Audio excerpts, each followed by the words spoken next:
ಸ್ನೇಹಿತರೆ, ಎಲ್ಲರಿಗೂ ನಮಸ್ಕಾರ. ಮದರ್ಸ್ ಮೀಡಿಯಾ ಮಾತು ಮಂಥನಕ್ಕೆ ನಿಮ್ಮೆಲ್ಲರಿಗೂ ಸ್ವಾಗತ. ಸ್ನೇಹಿತರೆ, ಇವಾಗ ರಾಜಕೀಯದಲ್ಲಿ ದೊಡ್ಡ ಚರ್ಚೆ ಏನು ಅಂದರೆ ನಾನು ಹಿಂದೂ ಅನ್ನುವಂಥ ಮಾತು ದೊಡ್ಡ ಚರ್ಚೆ ಆಗಿದೆ. ಆ ಮಾತನ್ನು ಹೇಳಿದವರು ಯಾರು ಅಂದರೆ ಡಿ ಕೆ ಶಿವಕುಮಾರ್ ಅವರು. ಅದು ಕಾಂಗ್ರೆಸ್ಸಲ್ಲಿ ಸಂಚಲನೆ ಉಂಟು ಮಾಡಿದೆ. ಕಾರಣ ಏನು ಅಂದರೆ ಡಿ ಕೆ ಶಿವಕುಮಾರ್ ಅವರು ಕುಂಭಮೇಳಕ್ಕೆ ಹೋಗಿ ಬಂದರು. ಕುಂಭಮೇಳಕ್ಕೆ ಹೋದ ನಂತರ ಶಿವರಾತ್ರಿ ದಿನ ಸದ್ಗುರು ಅವರ ಕಾರ್ಯಕ್ರಮಕ್ಕೆ ಅಮಿತ್ ಶಾ ಅವರಿದ್ದಂಥ ಕಾರ್ಯಕ್ರಮಕ್ಕೆ ಹೋದರು.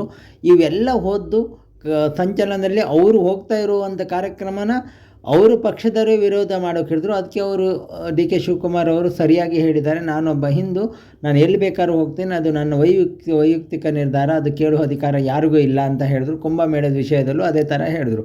ಕುಂಭಮೇಳನ ಚೆನ್ನಾಗಿ ಆಗಿದೆ ಅಂತ ಹೊಗಳಿದ್ರಂಥೇಳಿ ಅವ್ರ ಮೇಲೆ ಕೆಲವೊಂದು ಈ ಮೀಡಿಯಾದವರು ಅವರು ಇದಕ್ಕೆ ಹೋಗ್ತಾರೆ, ಅವ್ರು ಬಿ ಜೆ ಪಿಗೆ ಹೋಗ್ತಾರೆ, ಹಾಗೆ ಹೀಗೆ ಅಂತ ಇದೆ. ಅವ್ರು ಬಿ ಜೆ ಪಿಗೆ ಹೋಗುವಂಥ ಲಕ್ಷಣಗಳು ಕಾಣ್ತಾ ಇಲ್ಲ. ಈ ಕುಂಭಮೇಳ ಮತ್ತು ಇವೆಲ್ಲ ಹಾಗೇ.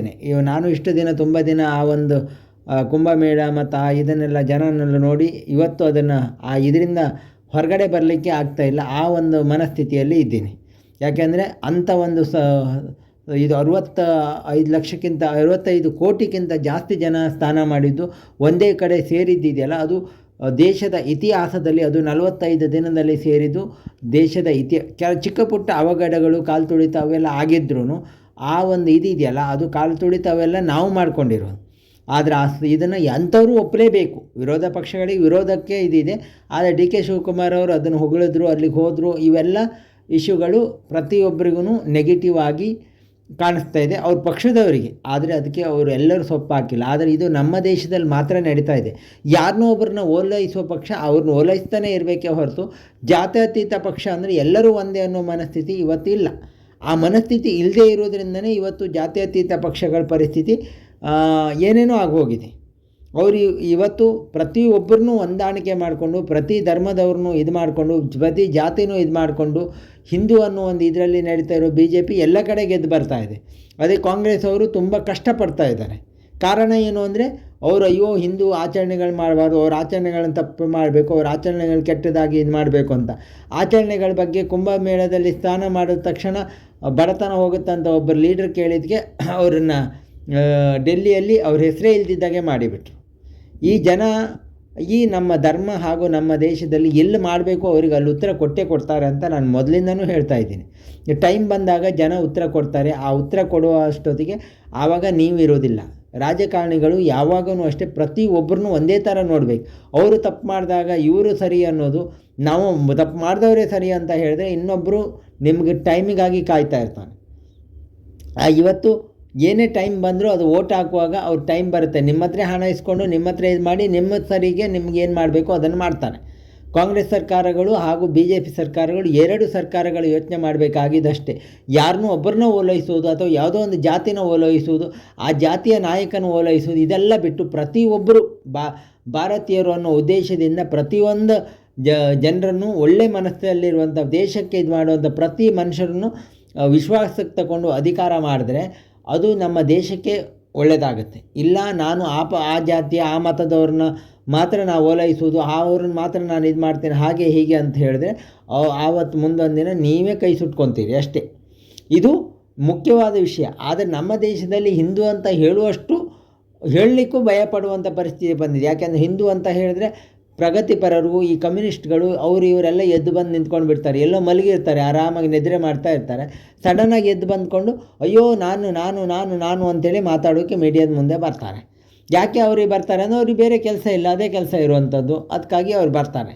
ಯಾಕೆ ಅಂದರೆ ಅವ್ರಿಗೆ ಹಿಂದೂ ಅಂದರೆ ಸಾಕು, ಅದೇ ಬೇರೆ ಧರ್ಮ ಬೇರೆ ಇದು ಅವ್ರಿಗೆ ಅಲ್ಲಿ ಏನು ಬೇಕಾದರೂ ಹೋಗಲಿ, ಮುಳುಗಿ ಹೋಗಲಿ, ಅವರಿಗೆ ಪಕ್ಕದ ಬಾಂಗ್ಲಾದೇಶದಲ್ಲಿ ಹಿಂದೂಗಳ ಮೇಲೆ ಅತ್ಯಾಚಾರ ಅನಾಚಾರ ಏನೇನು ಆಗ್ತಾಯಿದ್ರು ಅವ್ರಿಗೆ ಕಾಣಿಸೋದಿಲ್ಲ. ದೇಶದಲ್ಲಿ ಯಾರೋ ಒಬ್ಬ ಯಾರಿಗೂ ಹೊಡೆದ ಅಂದರೆ ಸಾಕು, ಇವರು ಎತ್ಕೊಂಡು ಬರ್ತಾರೆ.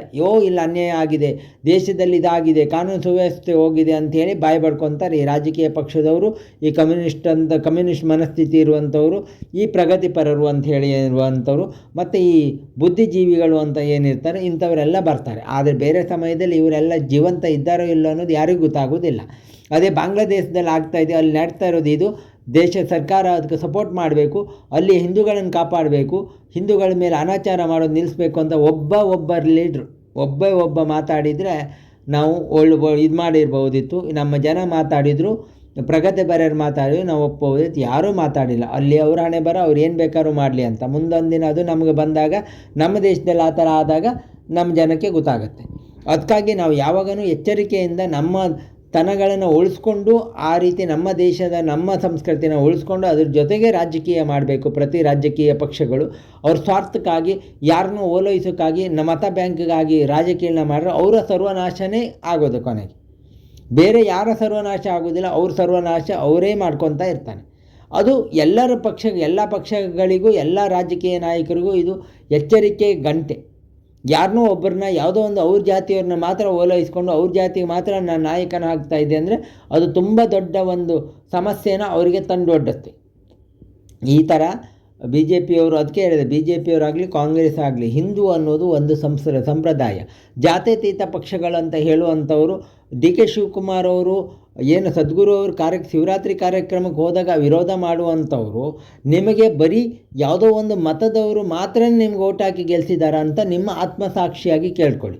ಜಾತ್ಯತೀತತೆ ಅಂದರೆ ಏನು? ಪ್ರತಿಯೊಬ್ಬರು ಅವ್ರವ್ರ ಧರ್ಮಗಳನ್ನು ಪಾಲನೆ ಮಾಡುವಂಥವ್ರು, ಅವ್ರ ಧರ್ಮಗಳನ್ನ ಅವ್ರು ಪಾಲನೆ ಮಾಡಲಿ. ಸಮಾಜಕ್ಕೆ ಹಾಗೂ ನಮ್ಮ ಪ್ರಜಾಪ್ರಭುತ್ವಕ್ಕೆ ಏನೂ ಧಕ್ಕೆ ಆಗದೆ ಅವ್ರ ಧರ್ಮನ ಅವ್ರು ಆಚರಣೆ ಮಾಡಿದ್ರೆ ಅದು ಯಾರಿಗೂ ಸಮಸ್ಯೆ ಇಲ್ಲ.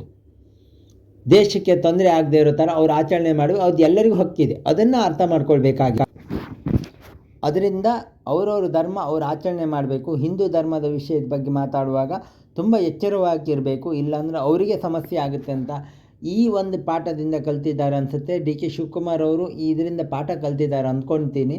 ಅದರಿಂದ ಅವರು ಇವಾಗ ನಾನು ಹಿಂದೂ ಅಂಥೇಳಿ ಹೇಳ್ಕೊತ ಬರ್ತಾಯಿದ್ರು. ಯಾಕೆಂದರೆ ಅವ್ರು ಏನು ತಪ್ಪು ಮಾಡಿದ್ದಾರೆ ಅಂತ ಅವ್ರಿಗೆ ಚೆನ್ನಾಗಿ ಗೊತ್ತಿದೆ. ಯಾಕೆಂದರೆ ಯಾರನ್ನೂ ಓಲೈಸಿದ್ರೆ ಅದು ನಮ್ಮನ್ನು ಬಂದು ಕೊನೆಗೆ ಕಾಪಾಡೋದಿಲ್ಲ ಅನ್ನೋದು ಅವ್ರಿಗೂ ಅರ್ಥ ಆಗಿದೆ ಅನಿಸ್ತಾ ಇದೆ. ಅದರಿಂದ ಅವರು ನಾನು ಹಿಂದೂ, ನನ್ನ ಆಚರಣೆಗಳನ್ನು ನಾನು ಮಾಡ್ತೀನಿ, ಅವರು ಮೊದಲು ದೇವ್ರ ಭಕ್ತರೇ ಅಂತ ಹೇಳೋಣ. ಇಷ್ಟು ಹೇಳ್ತಾ ನಾನು ಮಾತು ಮುಗಿಸ್ತೀನಿ. ಅವ್ರವ್ರ ಧರ್ಮ ನಮಸ್ಕಾರ, ಧನ್ಯವಾದಗಳು.